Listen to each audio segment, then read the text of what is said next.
Hi buddies, welcome back. It's Anne-Sophie and today I'm going to show you how you can turn off your iPhone. When you press on the power on and off button on this right hand side here and you want to turn your phone off, Siri will appear, and we don't want that. We want to shut down our phone. So what we can do, we have a few different options. So we can press the power on and off button and the volume up button, and then this menu will appear. The same will happen if we press the power on and off and the volume down button, and then this menu will appear again, and then you can just slide to power off this phone.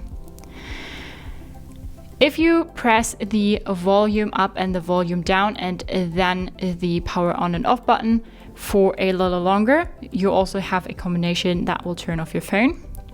We'll demonstrate it. Volume up, volume down, power on and off button for a little longer, and then this menu will appear again. Something else you can do is you can go to your settings and then go to general and go all the way down to shut down, and then you need to slide to power off your phone. So that were 3 options for you to shut down your iPhone 15.